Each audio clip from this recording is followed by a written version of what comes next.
Hallelujah. मुझे सुनने वाले हर एक को जल्द आने वाले यीशु मसीह के नाम में आप सभी को प्रेम भरा सलाम। मैं आशा करता हूँ आप सभी दिन प्रतिदिन लगातार यीशु मसीह में बढ़ते जा रहे हैं। आइए मेरे प्रियो, आज के विषय की ओर हम आगे बढ़ेंगे। जैसा कि हम सीखते आ रहे थे फरीसियों की विशेषता के बारे में, आज फरीसियों की विशेषता भाग 5 विषय इस प्रकार से है। फरीसी छोटी छोटी बातों में एक दूसरे की बहुत ही आलोचना करते हैं। एक और बार फिर से, फरीसी छोटी छोटी बातों में एक दूसरे की बहुत ही आलोचना करते हैं। यदि आप मत्ती रचित सुसमाचार अध्याय 12 आयत 1 और 2 पढ़ेंगे तो वचन ऐसा कहता है, उस समय यीशु सब्त के दिन खेतों में से होकर जा रहा था और उसके चेलों को भूख लगी तो वे बालें तोड़ तोड़ कर खाने लगे। फरीसियों ने यह देखकर उनसे कहा, देख, तेरे चेले वह काम कर रहे हैं जो सब्त के दिन करना उचित नहीं। आमीन।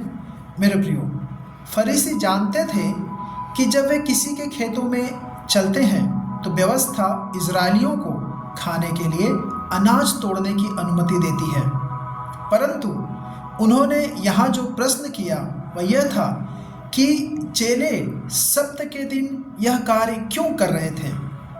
फरीसी छोटी छोटी बातों में लोगों की बहुत ही आलोचना करते हैं।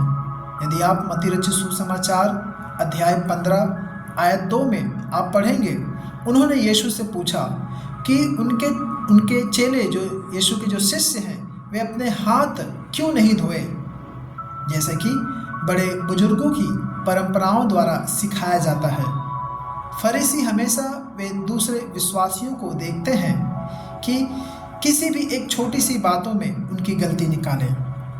मेरे प्रियो, यदि आप एक बड़े बुजुर्ग हैं और आप फरीसी जैसे हैं तो संभव है कि आपका चर्च, आपकी कलीसिया भी फरीसियों से भरा होगा या फिर फरीसी वादियों से भरा होगा, क्योंकि किसी भी चर्च में अधिकांश लोग आमतौर पर अपने बड़े बुजुर्गों की ही आदतों को विकसित करते हैं या अपनाते हैं।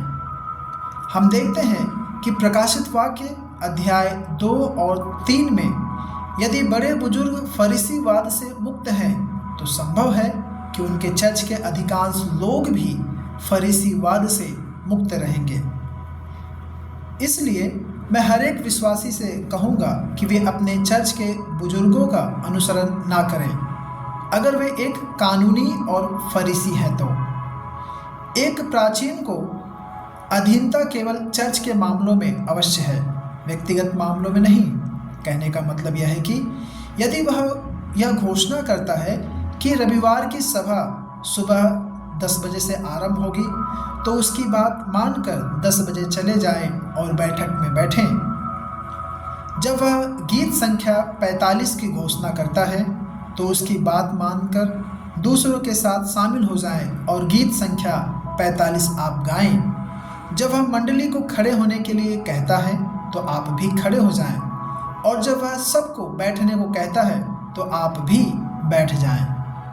बस इतना ही एक बुजुर्ग के अधीन रहें या फिर बड़े बुजुर्गों के अधीनता में रहें, लेकिन आपको उसके जीवन से, उसके उदाहरण का या फिर जीवन शैली का अनुसरण करने की कोई आवश्यकता नहीं है, यदि वह अनुसरण करने के योग्य नहीं तो आप खुद को भी बर्बाद कर लेंगे।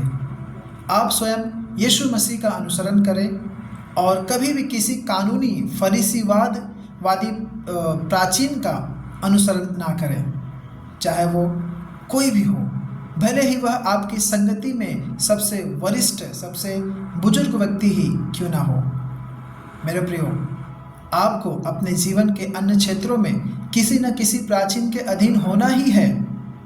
आप किसी व्यक्ति के अधीन में आना ही है, केवल तभी जब आपको उस व्यक्ति के ऊपर पूरी तरह से भरोसा हो कि यह व्यक्ति परमेश्वर का भक्त है, परमेश्वर का जन है, और किसी भी परिस्थिति में वह आपको हमेशा सही सलाह देगा, एक अच्छा मार्गदर्शन देगा। तो ऐसे में आप उस प्राचीन के अधीन रह सकते हैं। लेकिन हर एक वह व्यक्ति जो फरीसीवाद से भरा हो, जो सिर्फ आलोचना करता हो, एक दूसरे की खिल्लियाँ उड़ाता हो, ऐसों के अधीन में आप ना रहें। तो मेरे प्रियो, जब कभी भी आप प्राचीनों को चुनते हैं, आप बहुत ही सावधानीपूर्वक चुनें। आप ऐसे व्यक्ति को चुनें जो आपको सही सलाह दे, सही मार्गदर्शन दे, और वह परमेश्वर का जन हो, परमेश्वर का भय मानता हो। परमेश्वर आप सभी को इन वचनों के द्वारा आशीष करें। आमीन।